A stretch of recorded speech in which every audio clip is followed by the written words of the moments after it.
Last class में मैं तुमको हेल्थ सिस्टम्स के बारे में बता रहा था, है ना, कि किसी भी यस कंट्री सर। का हेल्थ सिस्टम कैसे होना चाहिए। तो यस मैं सर। तुमको अल्टीमेट, हाँ बेटा कुछ बोल रहे थे, क्षमता कुछ बोल रही हो क्या बेटा? नहीं सर। अच्छा, तो अपने आप लोग जरा म्यूट कर लो अपने ना माइक्स, ताकि आवाज वरना वो होगी, इको होगी। ओके, तो हम बेसिकली बात कर रहे थे हेल्थ सिस्टम की। और हेल्थ सिस्टम में बेटा बहुत इंपॉर्टेंट ये है, तो मैंने आपको कहा था कि ये आपके ना रियल जिंदगी के पॉइंट ऑफ व्यू से भी बहुत काम आएगा हेल्थ सिस्टम, क्योंकि आप हर जगह इसको देखोगे। तो चाहे हम बात कर लेते हैं कि किसी भी इंडियन स्टेट की, तो अगर आपको पब्लिक हेल्थ डिलीवर करना है किसी भी स्टेट के अंदर, या आपको किसी कंट्री के लेवल पे अगर डिलीवर करना है कोई भी चीज, है ना, तो या आपको आपको किसी मतलब किसी पर्टिकुलर एरिया में डिलीवर करना है, तो आपको हेल्थ सिस्टम की पूरी कहानी समझ आनी चाहिए। तो इस पे मैंने लास्ट क्लास में बताया था कि हेल्थ सिस्टम में बेसिकली 5 इंग्रेडिएंट्स होते हैं, उसके 5 कैरेक्टरिस्टिक्स होते हैं जो, या कंपोनेंट्स होते हैं जो कि किसी भी हेल्थ सिस्टम को बनाते हैं। ठीक है? तो मान के चलो हमने एग्जांपल लिया था कि आप किसी जगह के पब्लिक हेल्थ मैनेजर हैं, किसी एनजीओ में आप काम करते हैं, और आपको ये पांचों मतलब आपको वहां पे काला आजार की प्रॉब्लम को इरेडिकेट करना है।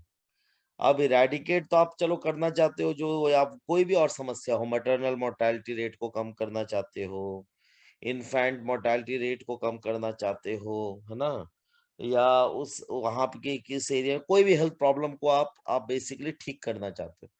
तो किसी भी चीज को ठीक करने के लिए मैंने कहा था कि पूरा एक सिस्टम है, जैसे आपके बॉडी के अंदर ऑर्गन सिस्टम है, आपका डाइजेस्टिव सिस्टम है, एक्सक्रीटिव सिस्टम है, रिप्रोडक्टिव सिस्टम है, उसी तरीके से किसी भी हेल्थ को डिलीवर करने के लिए आपको एक पूरा सिस्टम चाहिए। उस सिस्टम को हम नाम दे रहे हैं हेल्थ सिस्टम। अब वो हेल्थ सिस्टम बहुत इंपॉर्टेंट इसलिए है क्योंकि वो पूरे यंत्र तंत्र की प्रणाली है ना। अगर वो नहीं होगा तो आप चाहे कितना भी अच्छा पॉलिसी, आप हेल्थ की पॉलिसी कितनी भी अच्छी बना लो, आप उसको ग्रास रूट लेवल तक आप उसको डिलीवर कर ही नहीं पाओगे। You won't be able to deliver it to grass root level. Okay, यहाँ तक बात क्लियर है सबको? Yes sir. ठीक है क्षमता, यहाँ तक बात क्लियर है? कोई डाउट, कोई चीज नहीं समझ नो क्लियर है सर। यहाँ तक बेटा? यस जी बेबीचा, सर। बेबी, जी सर। ओके। तो अब अब यहाँ पे ये इम्पोर्टेंट है कि आप किस तरीके का हेल्थ सिस्टम, तो हेल्थ सिस्टम में मैंने पहला कंपोनेंट बताया था लास्ट क्लास में कि इसके पहला कंपोनेंट होता है, हाँ क्या होता है उज्जवल, पहला कंपोनेंट क्या होता है, क्या बताया था मैंने, पहला बोलो। कंपोनेंट लीडरशिप है। हाँ लीडरशिप, पूरा बताओ लीडरशिप। मैंने actually sir planning, leadership, management, accountability. Accountability, very good. तो मैंने कहा ये तीनों साथ में चलते हैं, क्योंकि इसलिए साथ में चलते हैं क्योंकि जैसी जैसी दिशा वैसी दशा।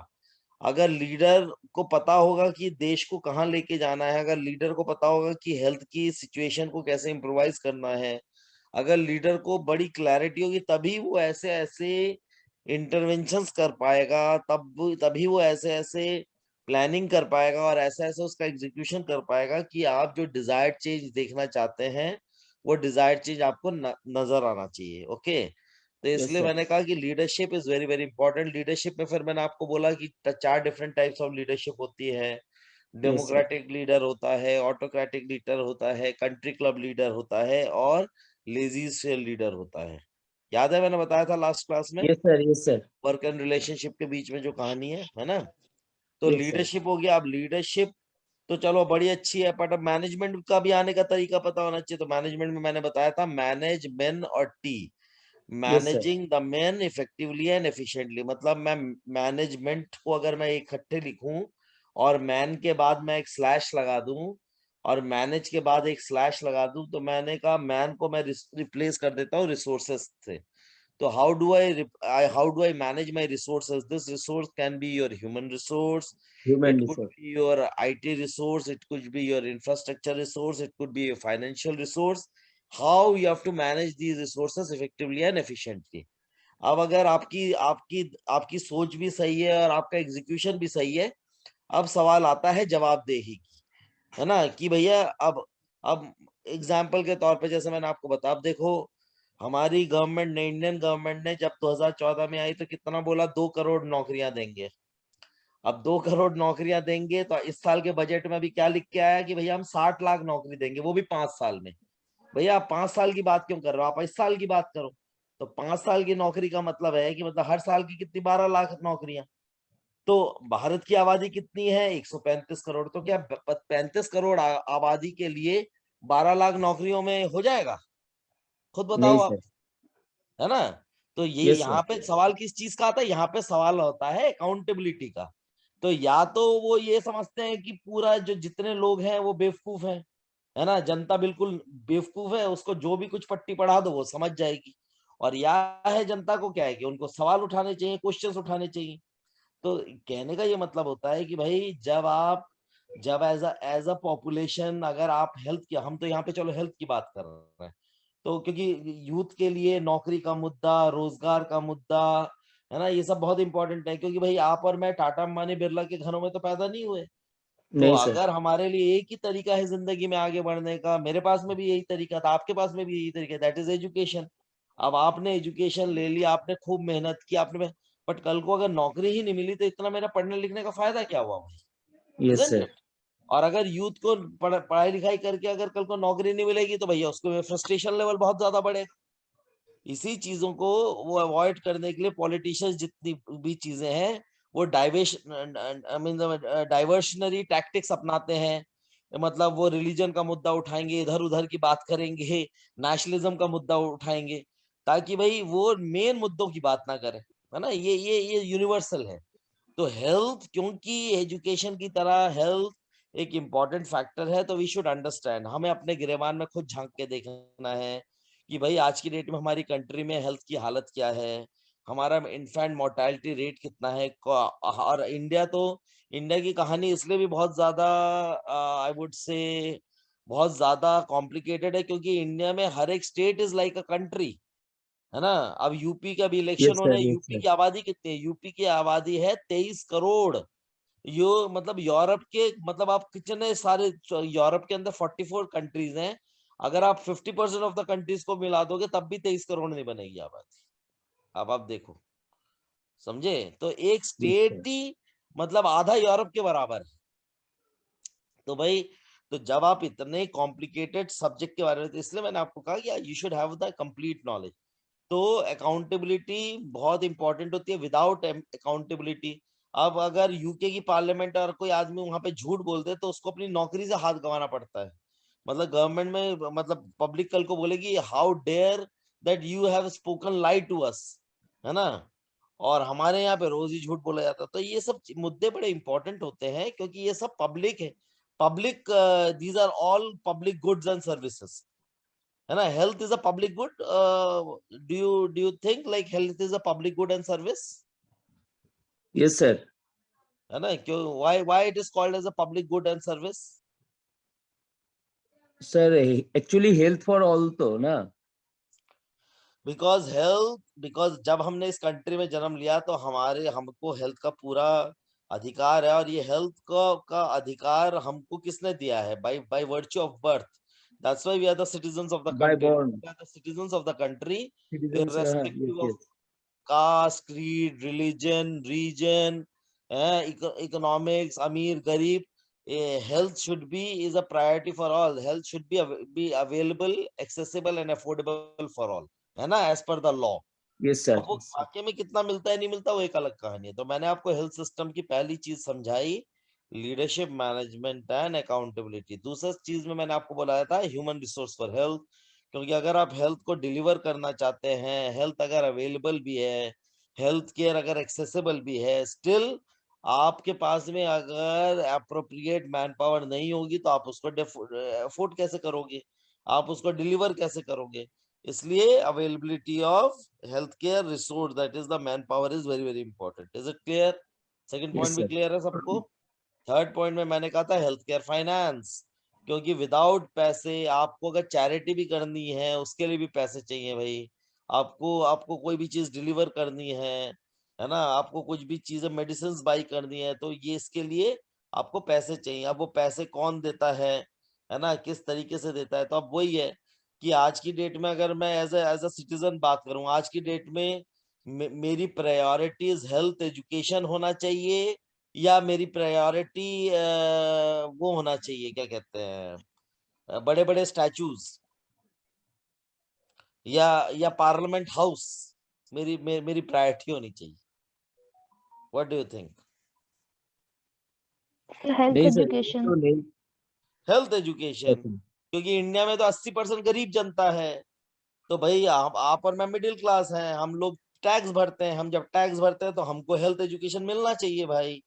हमको हमको हमको वो सारी फैसिलिटीज मिलनी चाहिए, ठीक है ना। अब ये है कि पर वो नहीं मिलते क्योंकि भारत की आबादी इतनी है और ऊपर से लोग, तो इसलिए ये बहुत इंपॉर्टेंट है कि अनलेस एंड अनटिल आप उन सब चीजों को क्वेश्चन करते हैं, आप उन चीजों के बारे में आंसर्स को, क्योंकि क्वेश्चन करने के लिए, आंसर करने के लिए, उसके लिए आपको पढ़ना पड़ेगा, देखना पड़ेगा, समझना पड़ेगा, बुद्धि लगानी पड़ेगी, आपको कंपैरिजन करना पड़ेगा, आपको इंटरप्रिटेशन करना पड़ेगा, और तभी आप किसी फैसले पे आएंगे। You got my point? तो this is very important factor.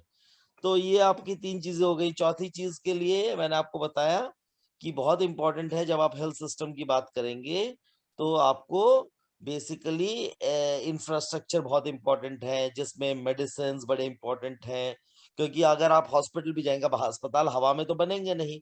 जैसे एग्जाम्पल के तौर पे मैं आपको बताता हूँ कि हमेशा जब भी आप में से कोई स्टूडेंट, अगर मेरे से कभी बात हुई, तो मैंने आपको बताया कि हेल्थ या हेल्थ केयर मैनेजमेंट की डिमांड इंडिया में अगले 20 साल 25 साल तक इंडिया में क्यों रहने वाली है। आपसे किसी से मेरी बात हुई थी? नहीं सर, हमको तो नहीं हो। तो देखो, एक स्टैटिस्टिक्स मैं आपको बताता हूँ। भारत में 1000, देखो मैं आपको एक चीज, एक गणित समझाता हूँ, ये गणित आपको बड़ा मजा आएगा समझ। भारत में आज की डेट में कितनी आबादी है? 135 करोड़। 135 करोड़, ठीक है। कोई भी प्रोफेशन जो होता है बच्चों, कोई भी प्रोफेशन दुनिया में डिमांड और सप्लाई की कहानी होती है, ठीक है। डिमांड की और सप्लाई की कहानी होती है। एक मिनट जरा होल्ड करना,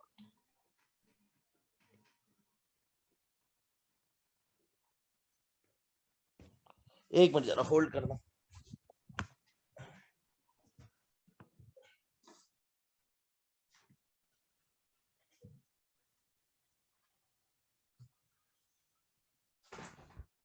आमीन, हाँ ठीक है।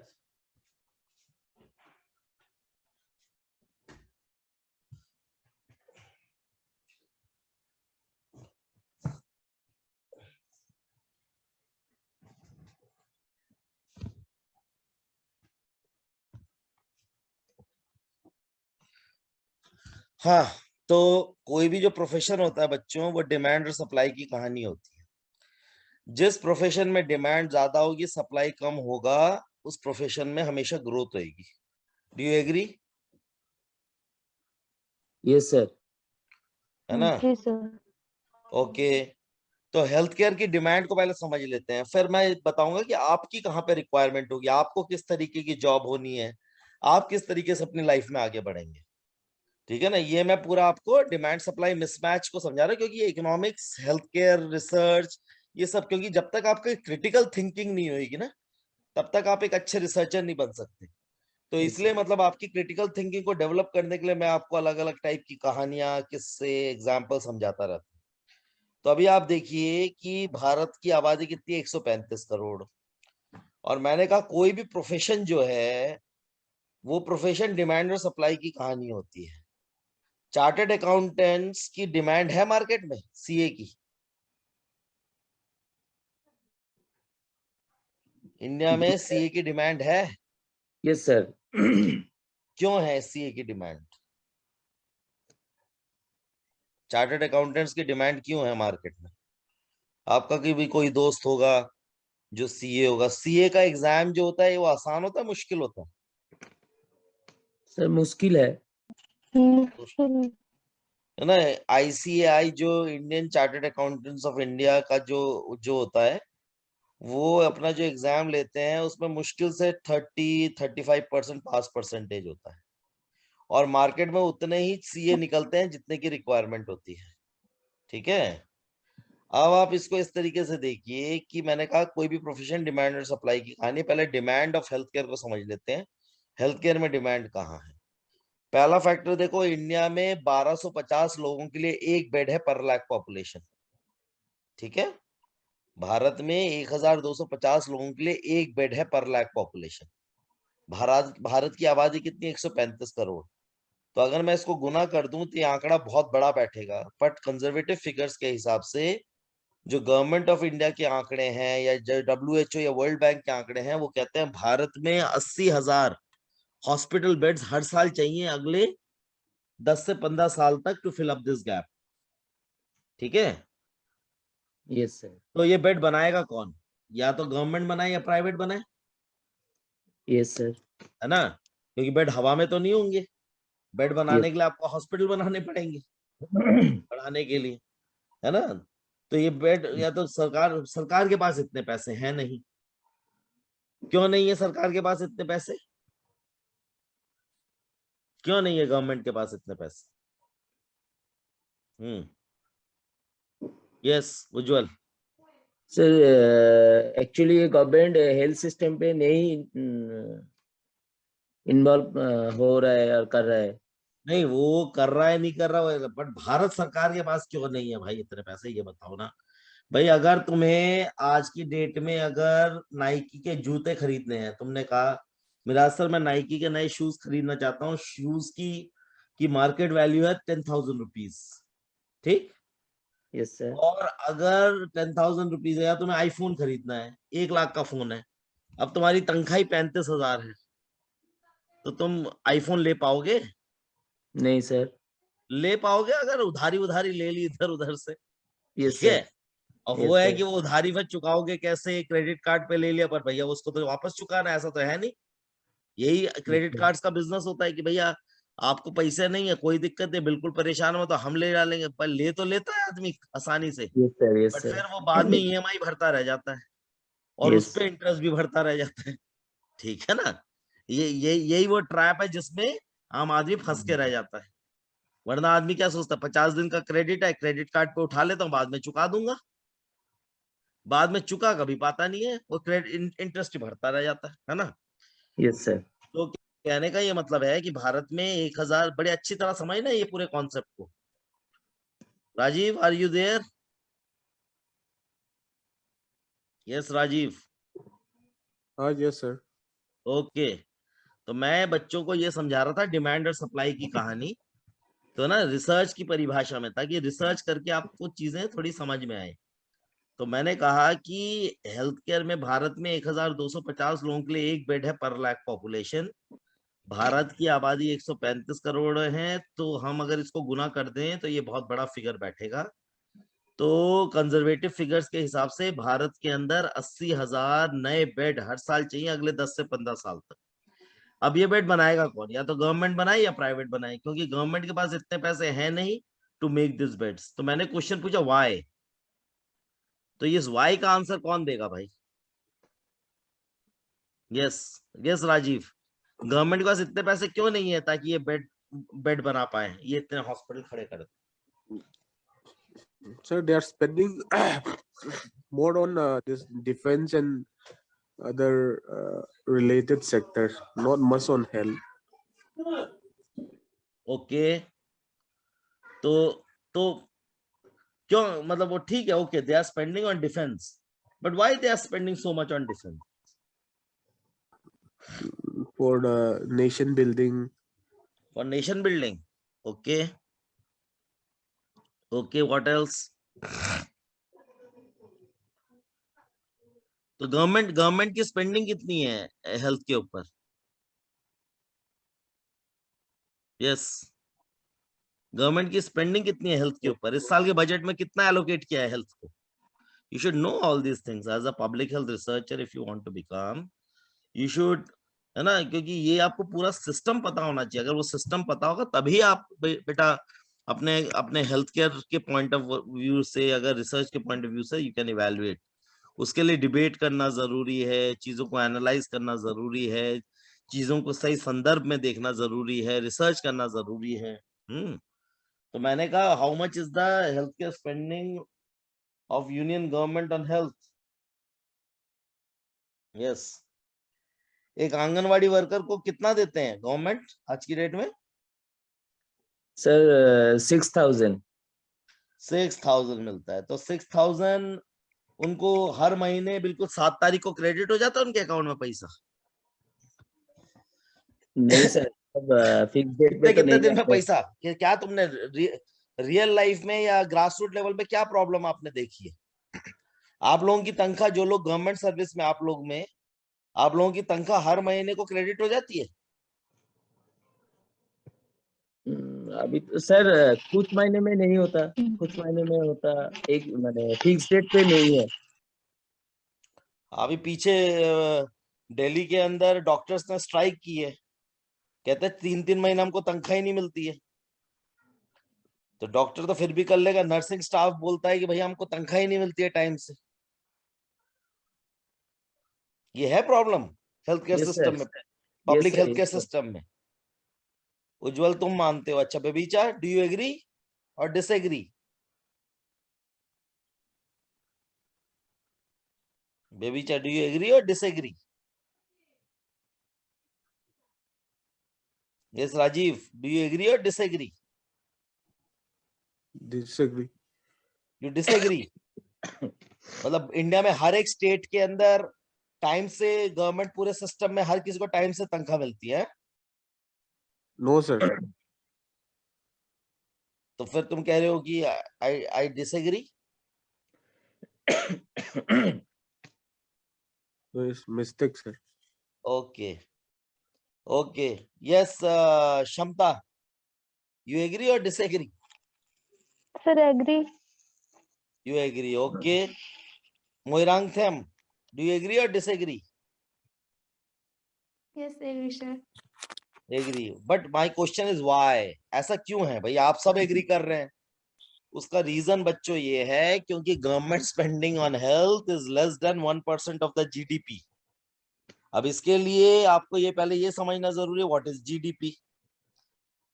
अगर पापा दिन में, अगर आपके पापा मेहनत करके महीने के 20,000 रुपए, 50,000 रुपए कमा के ला रहे हैं, ठीक है, और घर में 4 लोग हैं, हर एक आदमी 10-10 हजार रुपया, कल को सब बोलते हैं कि सब पापा हमको नहीं पता, आप हमको 10,000 रुपए देने पड़ेंगे, तो पापा की आमदनी 50,000 रुपए है, तो पापा कहाँ से लाएंगे? बताओ अब मेरे को। या तो पापा ओवर टाइम करेंगे, और ओवर टाइम करने के बाद में फिर जो एक्स्ट्रा पैसा आएंगे वो आपको दे सकते हैं, इजंट इट? तो यस हेल्थ सर। के अंदर, क्योंकि जीडीपी की स्पेंडिंग है, क्योंकि जीडीपी कैसे कैलकुलेट होता है कि जितना कंट्री के अंदर बिजनेस किया और जितना गवर्नमेंट के पास में टैक्स कलेक्शन आया। अच्छा एक चीज बताओ, जो आम आदमी है, आप, मैं, हम सब, है ना, हम सब टैक्स देते हैं। Yes India sir. में कौन टैक्स देता है? इंडिया में कौन टैक्स देता है? Middle class. बस मिडिल क्लास, और बाकी कोई नहीं देता टैक्स। हाँ, और कोई नहीं देता टैक्स। हाँ उज्जवल, सर सब लोग देते हैं। सब लोग देते हैं। अच्छा, कैसे देते हैं सब लोग? सर ये जैसे आम आदमी, जो लोग गवर्नमेंट जॉब और प्राइवेट जॉब कुछ नहीं करते हैं, जो लेबर है, वो लोग हाँ, तो कुछ खरीद रहा है जीडीपी के हिसाब से, जीएसटी के हिसाब से, उसका उसका वेरी 10 गुड, खरीद रहा वेरी है। Good, very good, excellent. हम सब टैक्स भरते हैं भाई, हमको कुछ फ्री में नहीं मिलता। हम तो, जो मिडिल क्लास है वो तो डबल टैक्स भरता है, क्योंकि उसकी तो ये सर, तनख्वाह से भी टैक्स कटता है, तनख्वाह से भी करते हैं ठीक है, और खरीद करते हैं उसके और भी। वैसे भी लेता है। और जितना भी सामान हम खरीदते हैं, अब जो गवर्नमेंट ने बताया ये एसेंशियल गुड्स है, ये नॉन एसेंशियल गुड्स है, अभी ये स्वच्छ भारत टैक्स है, अभी ये बोल रहे हैं अभी ये टैक्स है, कभी वो नमामि गंगे टैक्स है, कभी स्वच्छता टैक्स है, तो भैया ये टैक्स ही तो है। कभी इसका सेस है, तो वो क्या है? वो भी तो सरकारी खजाने में जाता है। तो कहने का मतलब है कि जो सरकार के पास में पैसे आते हैं कलेक्शन से, टैक्स कलेक्शन से और जो वैट की कलेक्शन से, सरकार उसी पैसे को अलग अलग हेड्स के अंदर डिवाइड करती है। अब government spending on health care is 0.1% of the GDP, ठीक है। अब अगर एग्जाम्पल के तौर पे, जैसे मैंने आपको कहा, हेल्थ और एजुकेशन दोनों ही पब्लिक हेल्थ गुड्स हैं। क्यों? क्योंकि हेल्थ जो है, हेल्थ भी लोगों को दरकार होती है। अब आप में से ईमानदारी बताओ, अगर कोई घर में कितने कुछ हो गया तो भाई आप लोग सरकारी अस्पताल की तरफ भागोगे या प्राइवेट में लेके जाओगे, अपोलो में, मैक्स में, फोर्टिस में? Sir government hospital. सर तुम्हारे घर में अगर किसी को अगर कुछ सर प्रॉब्लम हो गई, प्राइवेट। तुम गवर्नमेंट की तरफ भागोगे? कौन से गवर्नमेंट की तरफ सर भागोगे भाई? Private hospital. Private hospital. मतलब सर प्राइवेट हॉस्पिटल। तुम्हारे को है इतना फेथ गवर्नमेंट हॉस्पिटल्स पे? नहीं सर हाँ, मतलब नहीं मैं है। बिल्कुल, कि तुम में से कितनों को बहुत फेथ है कि भाई आप, मैं किसी भी गवर्नमेंट हॉस्पिटल में लेके चला जाऊं, पीएचसी में, सीएचसी में, डिस्ट्रिक्ट हॉस्पिटल में, मैं, है ना, सुपर स्पेशलिटी, मेरा बढ़िया इलाज हो जाएगा। हाँ बिल्कुल, इलाज होता है, डॉक्टर्स बहुत अच्छे हैं, बट अगर जान पहचान है तो। Yes sir. सर अगर एक्चुअली इंडिया की हिसाब से तो मैक्सिमम आम आदमी जो पब्लिक गवर्नमेंट हॉस्पिटल से डिपेंड करता है, बट क्योंकि सबको तो इतना इनकम और बिल्कुल, मैं रिसोर्स भी यही नहीं है। चीज बोल रहा हूँ भाई, वो तो आदमी की मजबूरी है, बट हेल्थ में अकाउंटेबिलिटी कहाँ पे कौन करता है? आप कोई भी गवर्नमेंट में विभाग में जाओ, आप देखो कैसी हालत है वहां पे। यस सर, वो तो एम्स में दिल्ली में आके अकाउंटेबल। देखो आप टॉप क्लास कोई भी हॉस्पिटल ले लो इंडिया का, कोई भी गवर्नमेंट, आपको हमेशा डिमांड सप्लाई मिसमैच नजर आएगा। मतलब लोग ज्यादा हैं इलाज कराने के लिए और वेटिंग वेटिंग क्यूज लंबी है। Agreed disagreed? Agree sir. है एग्री ना? सर। तो मेरे कहने का ये मतलब है बच्चों कि देखो, इंडिया में हम 0.1% ऑफ द जीडीपी पे हेल्थ खर्चा करते हैं। यूएस में कितना खर्चा करते हैं? Almost like 36%। मिडिल ईस्ट में कितना खर्चा करते हैं हेल्थ के ऊपर? करीब करीब 26%। और इंडिया में कितना खर्चा करते हैं? Less than 1%। तो आप प्रायोरिटी समझ लो यस सर, यस सर। भाई। जो चीज हमारी प्राथमिकता होनी चाहिए थी भाई, ये इकोनॉमिक डिविडेंड अलग अलग होता है ना। देखो, अगर लोग स्वस्थ होंगे, अगर लोग हेल्दी होंगे, अगर लोग पढ़े लिखे होंगे, अगर लोगों के पास में क्षमता होगी। देखो, एक अच्छा, जैसे मैं क्या कर रहा हूँ, मैंने 2008 से अब तक क्या करने की कोशिश की। मैं एक छोटा सा, हम लोग कॉलेज चलाते हैं, हम लोग कोई बहुत बड़े प्लेयर तो नहीं है, हम लोग छोटे, बट हम लोग ईमानदारी से बच्चे को ज्ञान देते हैं, पढ़ाते हैं, और उसके बेसिस पे जब एक बार उसको नॉलेज मिल जाती है, जब उसने ट्रेनिंग कर ली तो उसको मैं बोलता हूँ, बेटा आप जाके इंटरव्यू में बैठ जाओ। अब दो ही चीजें हो सकती हैं, या तो उसको इंटरव्यू में फेस करना आता है या नहीं आता है, या तो वो इंटरव्यू क्लियर कर लेगा या नहीं क्लियर कर पाएगा। अगर नहीं क्लियर कर पाएगा तो उसको ये समझ आ जाएगा जो जो सवाल क्या क्या पूछा जाता है, तो अगली बार उसकी तैयारी करके जाएगा। और अगर आ जाएगा तो बल्ले बल्ले, मतलब उसको कहीं ना कहीं स्टाइपेंड मिल जाएगा या जॉब मिल जाएगी। Are you getting my point? तो what I am trying to tell you is कि अगर आपको ज्ञान होगा, नॉलेज होगी, तो आप अपने लिए अपने आप सिस्टम बना लोगे, ठीक है। अब हेल्थ केयर के अंदर जब हमारी स्पेंडिंग ही कम है, हमारे प्रॉब्लम ज्यादा बड़े हैं, कुछ प्रॉब्लम्स तो ऐसी हैं कि हमारे ह्यूमन रिसोर्स, कभी मैंने हेल्थ सिस्टम की बात बताई ना, हेल्थ फाइनेंस फॉर ऑल। अब हेल्थ फाइनेंस फॉर हेल्थ, मतलब फाइनेंस फॉर हेल्थ। अब हेल्थ के लिए अगर फाइनेंस ही नहीं है और आपकी प्रायोरिटीज ही नहीं है, तो भैया आप कहाँ से उसको सुधारोगे? यहीं पे ही चेंज किया आम आदमी पार्टी ने, जो दिल्ली के अंदर जो चेंज लाए हेल्थ केयर का, जो मतलब मोहल्ला क्लिनिक का जो मॉडल लाया, जिसको डब्ल्यूएचओ ने बड़ा सराहा, वो इसी यहीं पे ही डिफरेंस था। क्योंकि मोहल्ला क्लिनिक में उन्होंने क्या किया, उन्होंने जगह दे दी। अब उन्होंने क्या किया कि एक एक जगह जिसकी पॉपुलेशन सपोज अगर 1 लाख पॉपुलेशन है उस जगह की, सॉरी वो 3000 पॉपुलेशन है, 4000 पॉपुलेशन है, वहां पे उन्होंने मोहल्ला क्लिनिक खोल दिया। अब वहां पे diabetes, hypertension, obesity, basic family health clinic की तरह उन्होंने चलाया। अब वहां पे एक डॉक्टर बैठा दिया और उस डॉक्टर को कहा कि भैया आप यहाँ के पूरे इंचार्ज हो और वहां पे एक फार्मासिस्ट के लिए फार्मेसी वेंडिंग मशीन लगा दी और भाई एक नर्स दे दी और उसको एक प्राइमरी हेल्थ सेंटर की तरह अच्छे तरीके से चलाया और लोगों को बोला कि भैया आप किसी भी अच्छे क्वालिफाइड डॉक्टर के पास में 30 रुपीज में दिखा सकते हैं। अब अगर किसी जगह की पॉपुलेशन अगर 3000 4000 है और एवरेज अगर दिन में 100 लोग भी वहां पे जाते हैं, 50 60 100 लोग भी अगर जाते हैं, तो एक दिन में कितनी आपकी आमदनी हुई?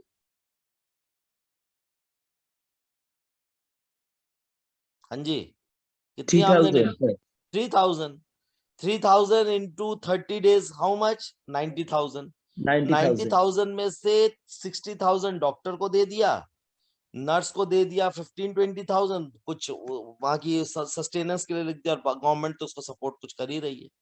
तो इस तरीके से वो अलग अलग दिल्ली के अलग अलग एरियाज में ट्रांसफॉर्मेशन लाए। अब अगर मान लीजिए आपकी मॉनिटरिंग ठीक है, अगर आप स्क्रीनिंग कर रहे हैं डायबिटीज का, अगर आप हाइपरटेंशन की स्क्रीनिंग कर रहे हैं और रेगुलरली आप डॉक्टर के पास दिखाता, ऐसे एरिया में दिल्ली जैसी जगह में कोई भी एमबीबीएस एमडी आपसे 200 रुपए 300 रुपए ले लेगा, दवाइयों के पैसे अलग हैं, तो out of the pocket payment आपको बहुत करना पड़ता है। बट वहीं पे अगर आपने 30 रुपए में एमबीबीएस डॉक्टर दिखा दिया और आपको मेडिसिन भी मिल गई, जेनरिक दवाइयां मिल गई, तो आप कम से कम भी आप 50-60% ऑफ द पॉपुलेशन को तो अच्छी तरह से आपने कैटर कर लिया। Yes sir, are you getting my point? तो फिर यस सर, यस सर। तो ultimately it is all about financing कि आपका इकोनॉमिकल मॉडल कैसा है। अब वो इसलिए पॉसिबल है कि भैया यहाँ पे क्या है, इन्होंने इंटेलिजेंटली इसको वर्क किया, ठीक है ना, और इनके पास में टीम बहुत स्ट्रांग थी, उन्होंने प्रॉपर, अब जैसे उन्होंने एजुकेशन का जो मॉडल लिया वो फिनलैंड से मॉडल लिया, ठीक है। तो फिनलैंड से वहां पे जो आम आदमी पार्टी की जो वो थी, जो एक नेशनल कन्वेनर थी, उसका नाम है आतिशी मारलीना। अब आतिशी मारलीना जो है वो खुद अब्रॉड हार्वर्ड वगैरह से पढ़ी हुई है और खुद इंटेलिजेंट है और उन्होंने सारा का सारा मॉडल को स्टडी किया। लाने के बाद में उन्होंने कहा कि हम पूरे दिल्ली गवर्नमेंट के स्कूल्स के अंदर ये मॉडल्स को रेप्लिकेट करेंगे और हम ये आईआईटी, मतलब why the student should go for Akash institute and for other things. तो इस तरीके से उन्होंने ट्रांसफॉर्मेशन लाया और 5-6 इयर्स में ट्रांसफॉर्मेशन नजर आ गया। तो रेस्पेक्टिव ऑफ कोई गरीब है अमीर है किसी के पास में, तो उन्होंने availability of health care, affordability of health care और एक्सेसिबिलिटी हेल्थ केयर, तीनों का ख्याल रखा, जिससे क्या है वो टेंजिबल रिजल्ट्स आपके सामने आ गए। और ये कोई रॉकेट साइंस, मैंने अभी आपको जो एग्जांपल दिया ये कोई रॉकेट साइंस नहीं था, बट इसमें क्या था, इसमें कन्विक्शन था और इसमें क्या है out of the box model thinking थी थोड़ी सी। आपको देखना पड़ेगा कि आपकी प्रॉब्लम्स कहाँ रही हो, उसका उसका आप सोल्यूशन कैसे निकालते हैं। ओके, समझ आया yes example? Sir, yes sir. तो व्हाट आई मीन टू से इज कि इस तरीके से आपके पास में ट्रांसफॉर्मेशन, तो बट अगर अगर गवर्नमेंट की प्रायोरिटी अगर हेल्थ है ही नहीं, ना गवर्नमेंट के पास में पैसा है, ना गवर्नमेंट के पास में फोकस है, ना गवर्नमेंट के पास में विजन है, तो कहाँ से हेल्थ इम्प्रोवाइज करेगा भाई गवर्नमेंट? गवर्नमेंट कुछ भी नहीं कर, और गवर्नमेंट अगर अपने पे आ जाए तो बहुत कुछ चेंज भी कर सकती है, ऐसा भी है ना। तो व्हाट आई मीन टू से इज, तो मैं आपको एग्जांपल बता रहा था कि मैंने जब हेल्थ केयर हमने, तो हम बोलते हैं 1250 लोगों के लिए एक बेड पर लाख पॉपुलेशन है, भारत की आबादी 135 करोड़ है, 80,000 हर बेड हर साल, हर मतलब बेड चाहिए। अब या तो गवर्नमेंट के पास इतना पैसे हैं नहीं, इसलिए privatisation of the health care is on the rise. अब उसका क्लासिकल एग्जांपल ये है कि जब हमने 2008-9 में जब ये कॉलेज शुरू किया, उस टाइम पे दिल्ली के अंदर 5 से 6 कॉर्पोरेट अस्पताल थे, Apollo, Gangaram, Batra, Scots, Fortis max.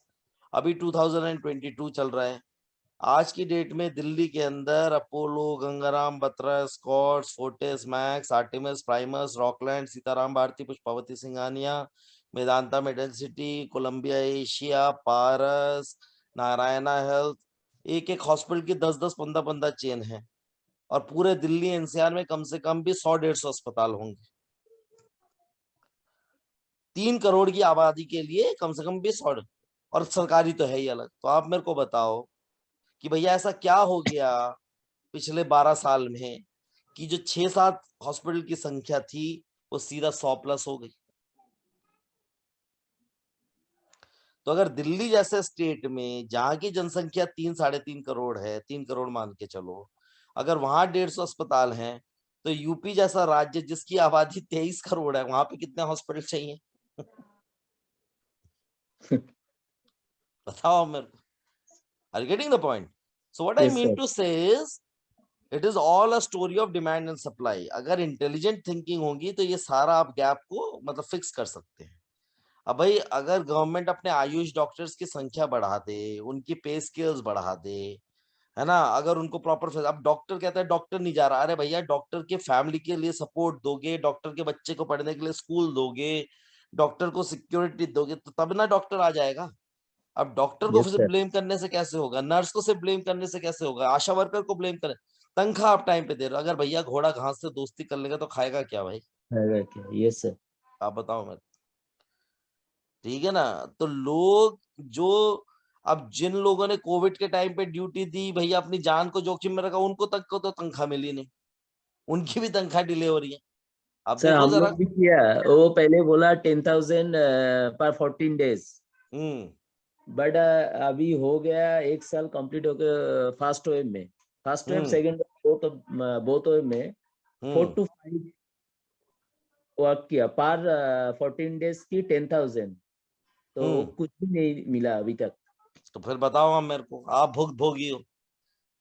तो इसलिए बेटा ये पब्लिक हेल्थ का जो प्रोग्राम है, ये बहुत अच्छा प्रोग्राम है, बशर्ते ये कि आदमी इन चीजों को, अब वो मैं ये नहीं कह रहा कि इंडिया में तुम कर पाओ नहीं कर पाओ, बट ठीक है, कल को अगर WHO में काम करोगे, अगर कल को किसी अच्छी एनजीओ के साथ जुड़ोगे, डॉक्टर्स विदाउट बॉर्डर्स के साथ जुड़ोगे, सेव द चिल्ड्रन, तो तुम्हें बहुत सारे ऐसे क्रिटिकल चीजें होंगी जहां पे आप अपनी चीजों को देखते हुए you can research the things, you can find the data. तो सबसे पहले तो आपको देखना पड़ेगा कि कौन कौन से factors are responsible for the problem. फिर आपको सेकेंडली रिसर्च आपको ये बताएगा what is the magnitude of the problem. Firstly are the what are the factors. तो फैक्टर्स आपको पता चलने चाहिए, वो फैक्टर्स कितने % रिस्पॉन्सिबल है या नहीं है, उसका कुछ उस प्रॉब्लम के ऊपर इम्पैक्ट है या नहीं है। दूसरा चीज है कि उसका मैग्नीट्यूड कितना, वो कितना बड़ा है, वो कंट्रीब्यूट कितना कर रहा है प्रॉब्लम। और थर्ड थिंग है वो सोसाइटी में जाके किस तरीके से प्रेजेंट हो रहा है, लोग उसको किस नजर से देख रहे हैं। अब अभी आपने बताया कि भाई अब आप कितने लोग थे जिन्होंने कोविड ड्यूटी दी, कितने लोग थे कोविड ड्यूटी दी? हाँ यस उज्जवल, ये सर, हाँ सर बोलिए। तुम्हारे स्टेट प्रोविंस में तुम्हारी जगह में कितने जितने लोग थे जिन्होंने कोविड ड्यूटी दी थी, जिसपे तुम बोल रहे थे कि 14 दिन के 10,000 रुपए मिलेंगे? सर हम एक डॉक्टर 2 नर्स, कितना एक एरिया में, डिस्ट्रिक्ट के 80 कितने? Beds, 80 beds. 80 बेड। तो ऐसे कितने तुम्हारे पूरे स्टेट में कितने होंगे लगभग इस तरीके से? सर लगभग 20 तो होगा। 20 होगा। तो यस सर। 20 को अगर आप 10-10 हजार से मल्टीप्लाई कर लो तो भैया 2 लाख ही तो हुए। Exactly sir. तो 2 लाख कोई ऐसी कोई बहुत बड़ी अमाउंट तो है नहीं। एक ऐसा स्टेट है, एक ऐसी कंट्री जहां पे चीफ मिनिस्टर, पार्लियामेंट में एमएलए अपनी तनख्वाह तो कटवाते नहीं है, नहीं सर। ठीक है? और वहां पे जो लोग सर्विस दे रहे हैं वो क्यों? क्योंकि लोग कभी अभी आवाज ही नहीं उठाते। कभी आप में से किसी ने पूछा उनसे कि भाई इतना जो आपने वो पीएम केयर्स फंड बना दिया, उसमें जो 6,000-7,000 करोड़ रुपए जो इकट्ठे हुए, तो उसमें से भैया क्यों नहीं, कौन कौन से स्टेट को कितना कितना एलोकेट किया गया और कोविड वर्कर्स को कितना मिला और क्यों नहीं मिला? सर रीजन भी ये तो एक्चुअली सर ओपोनेंट भी यही नहीं पूछा, वो ठीक से आवाज नहीं उठाया। बाबा ओपोनेंट की बात छोड़ो यार, कोई किसी के लिए, मेन बात ये है, what I am trying to tell you is, कोई रिसर्च नहीं करता यस सर। इस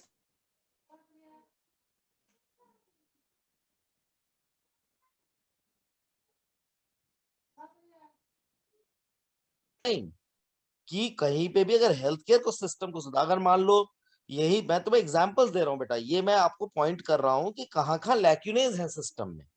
यस सर। देखो अगर एक पुअर सिस्टम है तो पुअर सिस्टम को देखो, अगर कोई एक फेलियर मॉडल है तो फेलियर मॉडल आपको ये सिखाता है, दोनों, आपका एक सक्सेसफुल मॉडल और एक फेलियर। मैंने आपको एक एग्जांपल दिया अभी सक्सेसफुल मॉडल का, जैसे जो मोहल्ला क्लिनिक का एग्जाम्पल था, वो भी किया गया बट वो सक्सेसफुली हुआ, इसलिए रेप्लिकेट भी हुआ, उसकी ब्रांचेस भी खुली। हाँ, हो सकता है कि छोटे मोटे कुछ ब्रांचेस में प्रॉब्लम रही हो, जब आप मास लेवल पे करोगे तो ऐसा कुछ नहीं होता, there is nothing called perfection. But अगर आप फोकस अगर आपका सिस्टम को सुधारना है, तो naturally you will keep on working on and you will improvise the system, right? So what I'm Yes, sir. trying to tell you is there is a system which collapses, just fiddles, वो system भी आपको सिखाता है।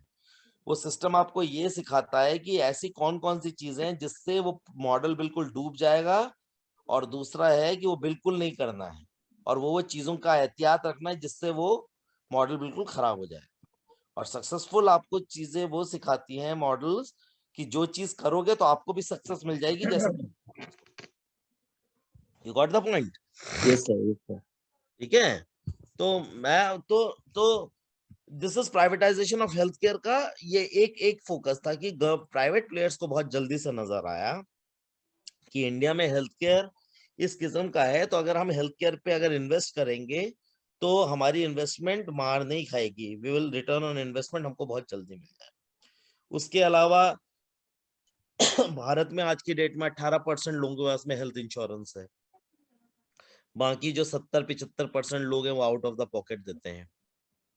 अब खुदा ना खास्ता किसी को दिल का दौरा पड़ जाए तो एकदम से कहां से आदमी 4-5 लाख रुपए लाएगा, फिर मरता आदमी, हर साल 4 करोड़ आदमी गरीबी रेखा के नीचे चला जाता है बिकॉज ऑफ हेल्थ। अभी पिछले 8 साल में 230 करोड़ आदमी गरीबी रेखा के नीचे चला गया।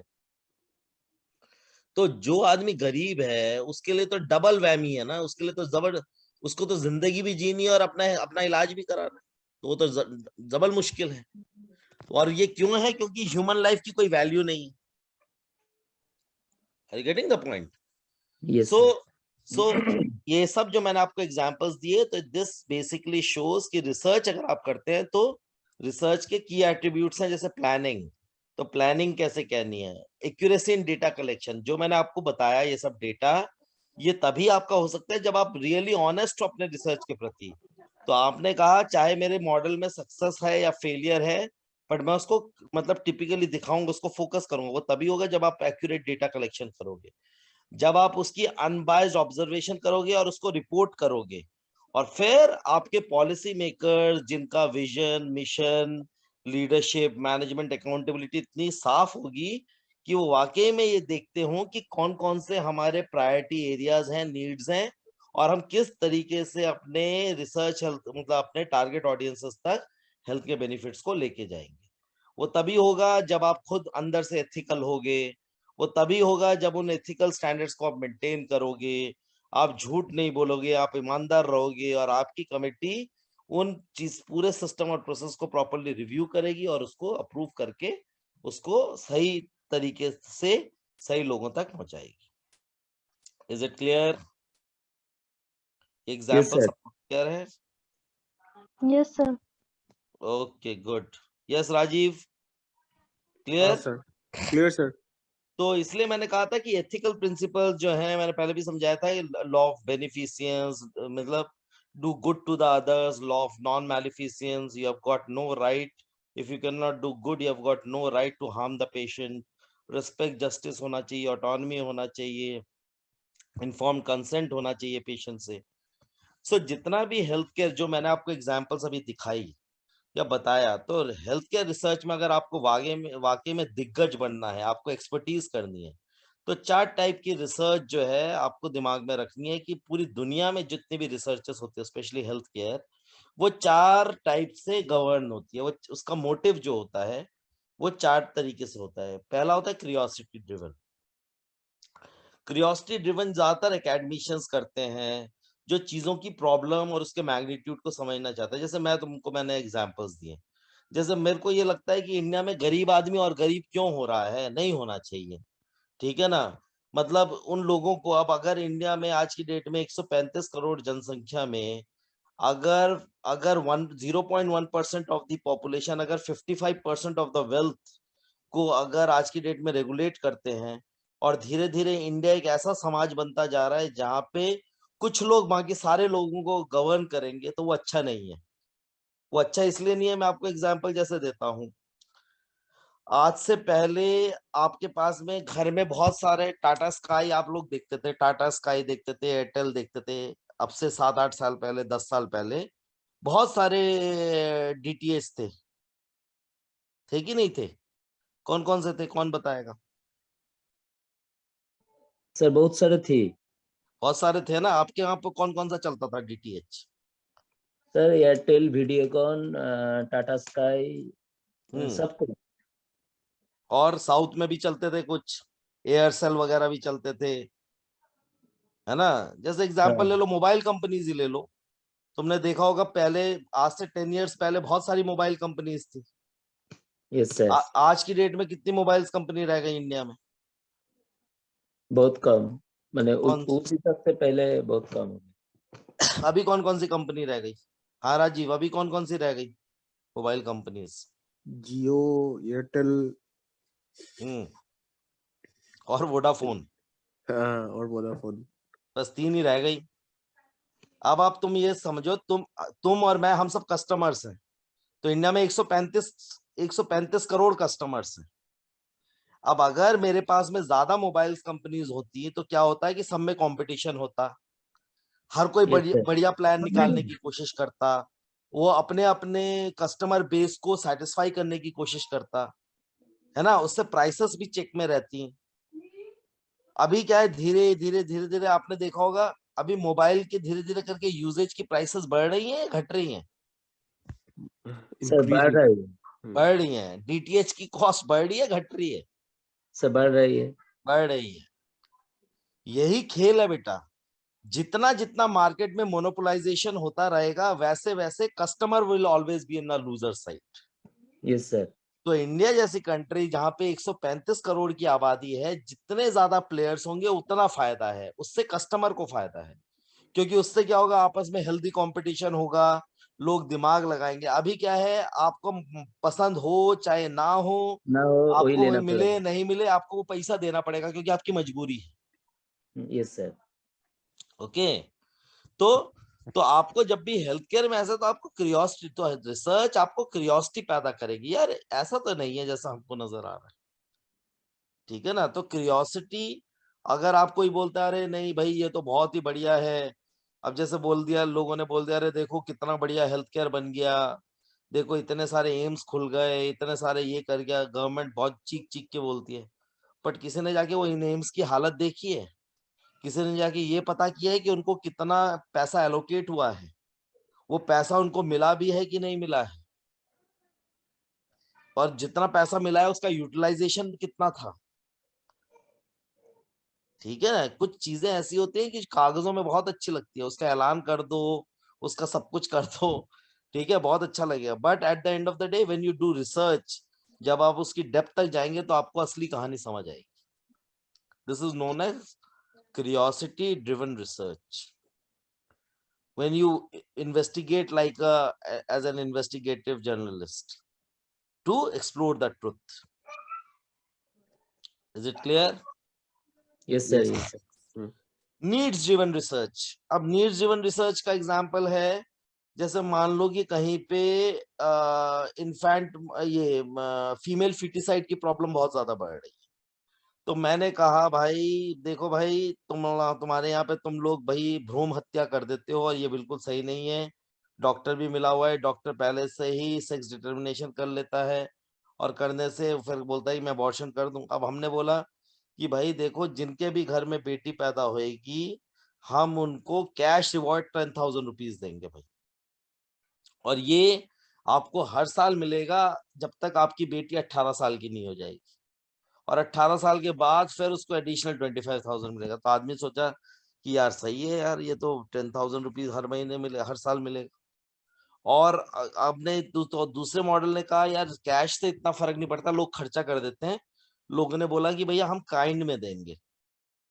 तो काइंड में बोला कि ठीक है, आपके घर में अगर बेटी पैदा होती है तो आप बिल्कुल उसका, आप बिल्कुल ये सब गलत चीज मत कीजिए, उसको जीने। और हम क्या करेंगे, हम 10,000 रुपीज तक के बेनिफिट्स आपके घर में हम पहुंचाएंगे। हर जैसे आपको हमने 5,000 रुपए का राशन दे दिया, आपको हमने 3,000 रुपए तक की स्टेशनरी सप्लाईज कर दी बच्चे के लिए, हमने आपको 2000 रुपए का पेट्रोल भरवा दिया, तो हम आपकी ऐसे। तो ये दोनों मॉडल्स हैं, दोनों के केस में 10-10, पर एक केस में आपको कैश 10,000 दिया जाएगा और एक के केस में आपको दिया जाएगा काइंड में। और फिर वो देखा जाए कि किससे आपकी नीड ज्यादा सेटिस्फाइड होती है और आप किस तरीके से बिहेव करते हो इन दोनों चीजों में, और कौन सा मॉडल ज्यादा सक्सेसफुल है।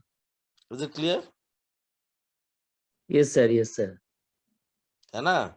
अब जैसे जो गवर्नमेंट से स्कीम बनाती है, कहते हैं ठीक है हर बच्चे को लैपटॉप दिया जाएगा, पता चला कि सरकार ने लैपटॉप दिया, वहां बच्चा गया मार्केट में गया, वो लैपटॉप 50,000 का लैपटॉप था, 35,000 में बेच के आ गया, कहते मेरे पास तो था। तो भाई जो गवर्नमेंट ने इतना जो 50,000 का लैपटॉप दिया, तो वही है कि उसकी अकाउंटेबिलिटी कहाँ गई? नहीं, सर नीड से बेसिस से ये डिसाइड करना होगा।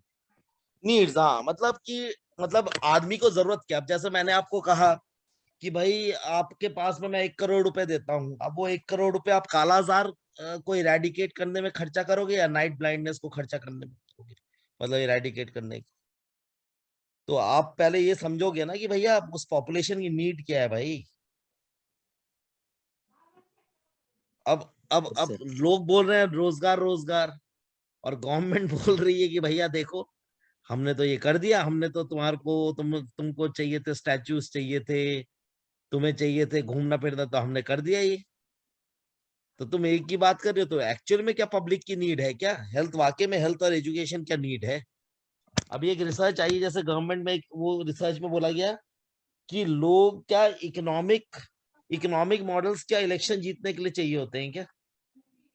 मतलब क्या एक किसी भी कंट्री की कोई पॉपुलेशन की एक्चुअल डिमांड्स क्या होती हैं, उसकी नीड्स क्या होती हैं, उनकी रिक्वायरमेंट्स क्या होती हैं, ये बहुत इंपॉर्टेंट है, क्योंकि ये इतना Yes, sir. हेट्रोजेनस ग्रुप है।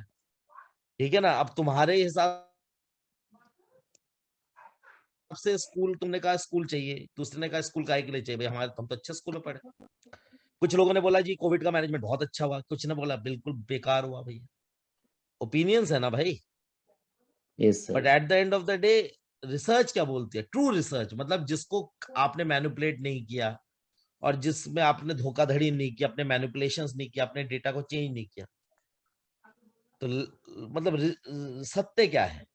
तो रिसर्च हमेशा मतलब it will try to find out and explore the truth. So these are the drivers of health research. The first is curiosity driven research. Second is need Yes. based research, means people needs. लोगों की जरूरत क्या है,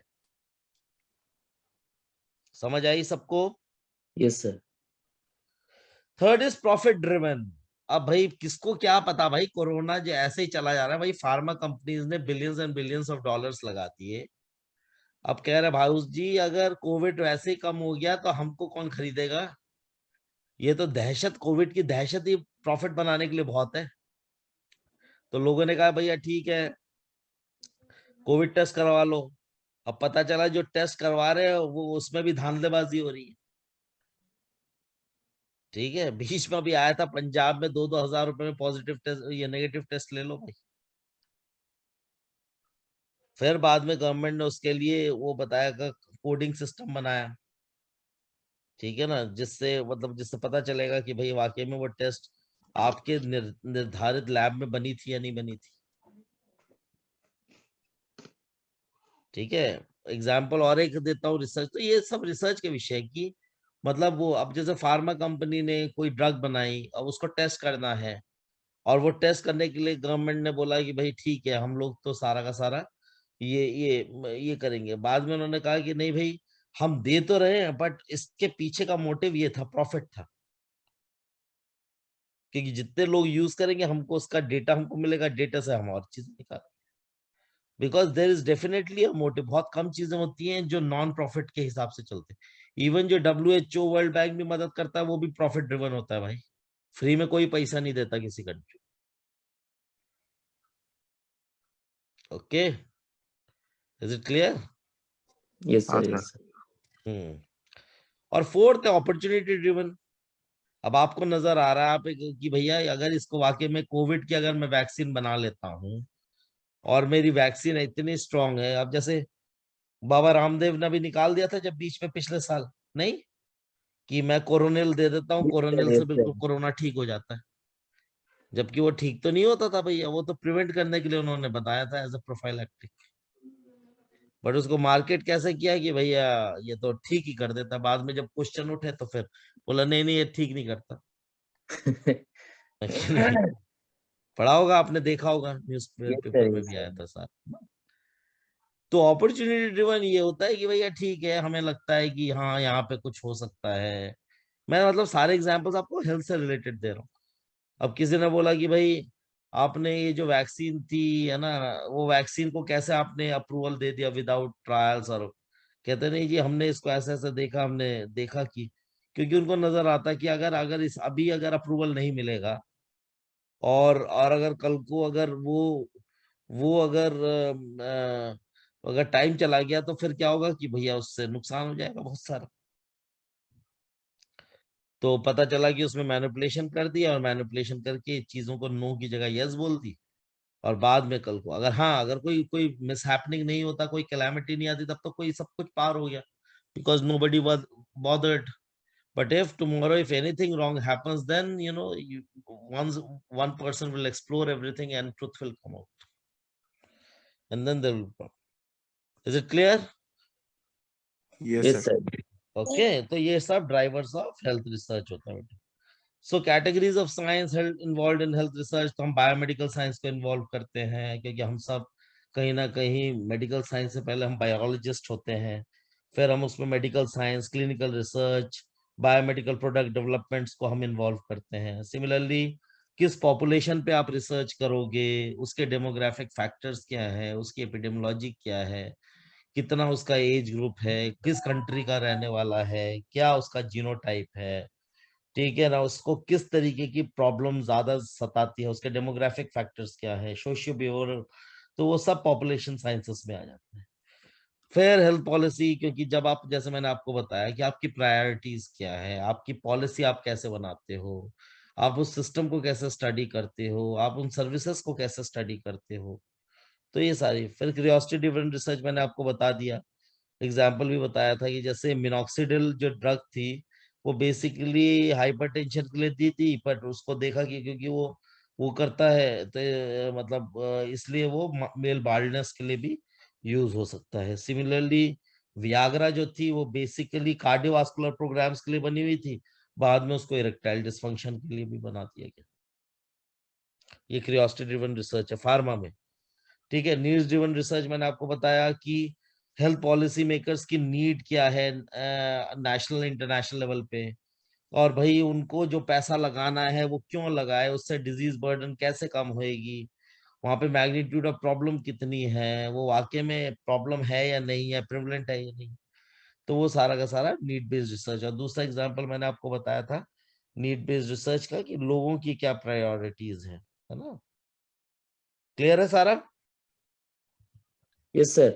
हाँ Yes. Sir. फिर health problems, mortality, morbidity, तो ये सब नीड बेस्ड के अंदर आ जाता है। इसको एक बार पढ़ना, अगर नहीं समझ आएगा तो फिर पूछ लेना। प्रॉफिट ड्रिवन मैंने बता दिया था कि फार्मा कंपनी, अब जैसे pharmaceutical industry investment in research, public investment for Japan, France, Switzerland and United kingdom से ज्यादा मतलब इन्वेस्टमेंट यूएस, यूनाइटेड स्टेट्स के अंदर है।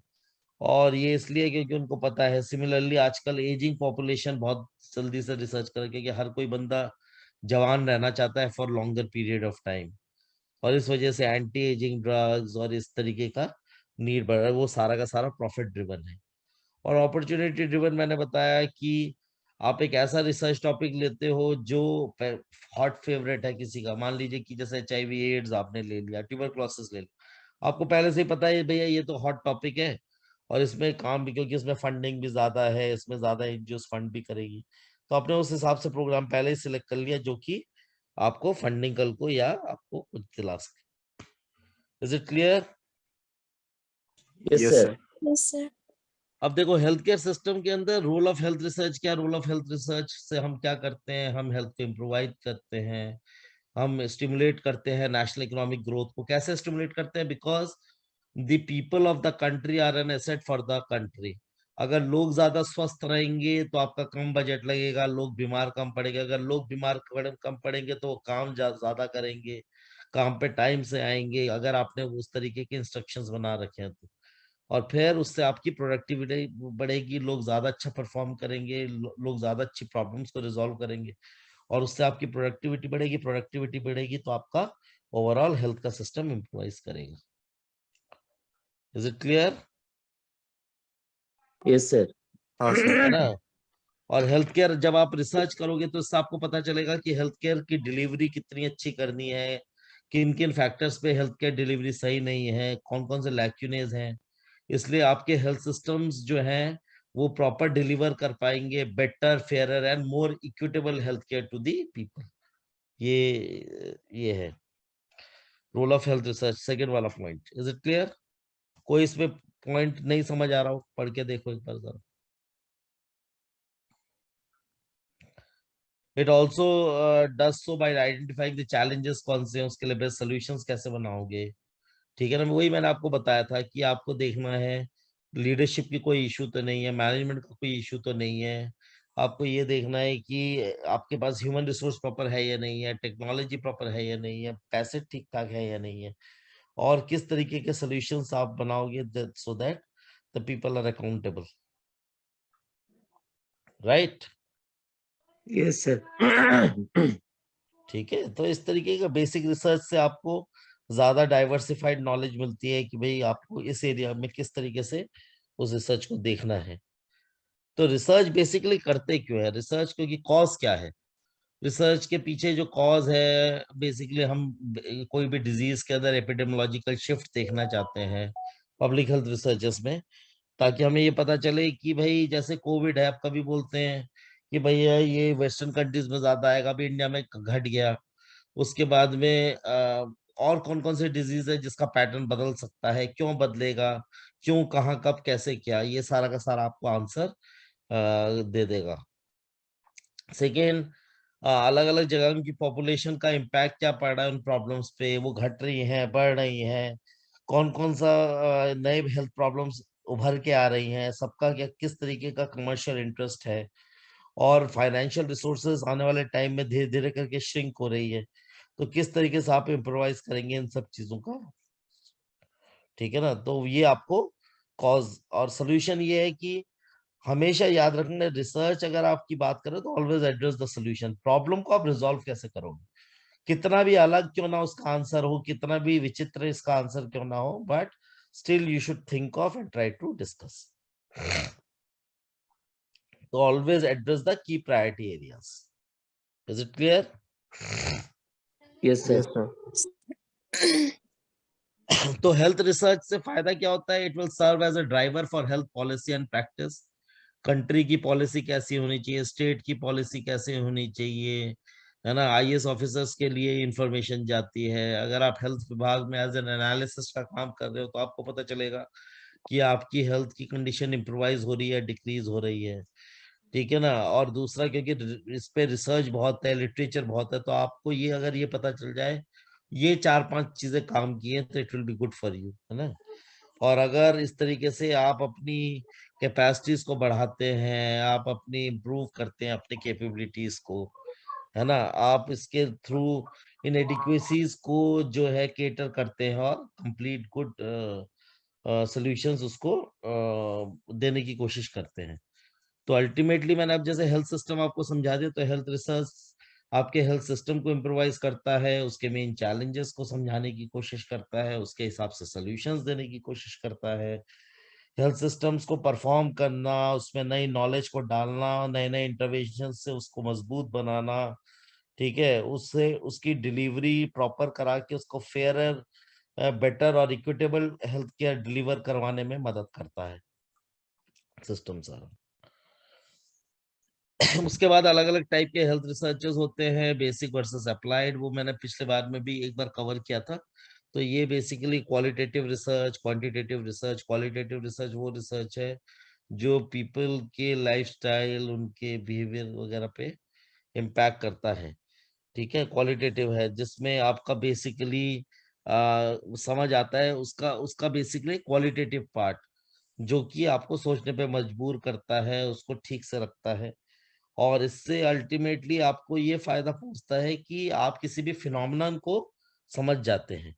जबकि क्वांटिटेटिव रिसर्च जो है वो बेसिकली सिस्टम के फंक्शंस को, उनके एटीट्यूड को मेजर करता है न्यूमेरिकल टर्म्स में। ये आपके उसको डिफाइन करता है, अपने आपके इंटरवेंशंस को किस तरीके से क्या किया और किस तरीके से उसके रिजल्ट आए। तो क्वालिटेटिव वर्सेस क्वांटिटेटिव में आपको ये चीज समझनी है कि जो क्वांटिटेटिव रिसर्च है वो बेसिकली उसमें क्लिनिशियंस होते हैं, वो ट्रेंड होते हैं, वो बेसिकली मैकेनिस्टिक नहीं होता, वो अलग अलग टाइप से मतलब जुड़े हुए होते हैं, है ना। और मतलब आप किसी एक पर्टिकुलर चीज को नहीं करेक्ट करते, पूरे सिस्टम को आप करेक्ट करने की कोशिश करते हैं। तो ये क्वालिटेटिव वर्सेस क्वांटिटेटिव में डिफरेंस है। देन एक्शन रिसर्च एक एरिया ऑफ रिसर्च है। एक्शन रिसर्च वो रिसर्च है जो कि बेसिकली यूज होता है लोगों पे, क्योंकि हेल्थ का जो विषय है, हेल्थ का जो एरिया है, this is more people dependent, and therefore it is very important to generate solutions to the problems which is identified by the people. It is important that the action research is not synonymous with the qualitative research, and therefore it draws on qualitative methods such as interviews and observation. So it will take various interviews and observation and interviews from the people so that you get a correct picture. And similarly आपको बहुत important है कि कोई भी public health की information या knowledge या health research तब तक आप प्रॉपर नहीं समझ पाएंगे जब तक आपको हेल्थ इकोनॉमिक्स की प्रॉपर नॉलेज ना हो। ठीक है, it is very very very very important. तो अगर हेल्थ इकोनॉमिक्स की अगर आपको समझ होगी तभी आप उसके लॉजिकल फ्रेम को समझ पाएंगे, आप पॉपुलेशन और उनकी बेसिक इश्यूज को समझ पाएंगे, आप उसके कंक्लूजन तक पहुंच पाएंगे if the resources are allocated properly. क्योंकि ऑलरेडी दुनिया में रिसोर्सेस कम है, नीड ज्यादा है, और रिसोर्स और नीड जहां पे आमने सामने हो तो हमेशा कोशिश करनी चाहिए कि कम रिसोर्सेस में ज्यादा नीड को एड्रेस किया जाए। यही इकोनॉमिक्स है। Is it clear? Yes, sir. Yes, sir. फिर पॉलिसी एंड एविडेंस रिसर्च में इंपॉर्टेंट ये है कि साइंटिफिक अप्रोच बहुत इंपॉर्टेंट होता है। जैसे मेडिसिन में साइंटिफिक, तो research basically scientific critical attitude को डेवलप करता है। जो क्लिनिशियन होता है वो अलग अलग क्लिनिकल फैसिलिटीज को इफेक्ट करता है। तो हेल्थ पॉलिसी बेसिकली जो है वो उससे रिसर्च से समझ आएगा कि हेल्थ पॉलिसी इसके लिए एडिक्वेट है, इनएडिक्वेट है, ठीक है ना। और वो जो इंफॉर्मेशन है वो अलग अलग डेटा से निकल के आएगा आपके पास में, और उससे आपको क्रिटिकली समझ आएगा कि किस तरीके से रिसर्च का हम यूज करते हैं in order to understand the various phenomena, as well as उसको क्वांटिटेटिव टर्म्स में हम समझने की कोशिश करते हैं। Okay, is it clear? Yes, sir. Yes, sir. और ये आपका मतलब बीच में मतलब ना वो आप उससे पूछ लेना तौफीक से, तो उसमें यूट्यूब चैनल है, उसमें आपको सारे वीडियोस वगैरह मिल जाएंगे पुराने वाले भी। तो बहरहाल मैं तो समझाऊंगा ही। तो ये है, तो अब नेक्स्ट क्लास में फिर हम अब यहाँ से अब आगे की, तो ये एक बार अच्छी तरह देख लीजिएगा। तो ये चैप्टर नंबर 1 है, तो जिससे आपको एक मोटा मोटा क्लियर हो जाएगा कि introduction, this is introduction to research methodology. Okay Okay, sir. Okay, sir. Okay, any doubts, anything which was not clear? No, sir. All Yeah, clear. good. Okay, then see you next week. Okay, Okay. Okay. and if Sir. there are any questions, do feel free to ask. Okay, take care, bye. Okay. Thank you, sir. Thank you, sir. Thank you.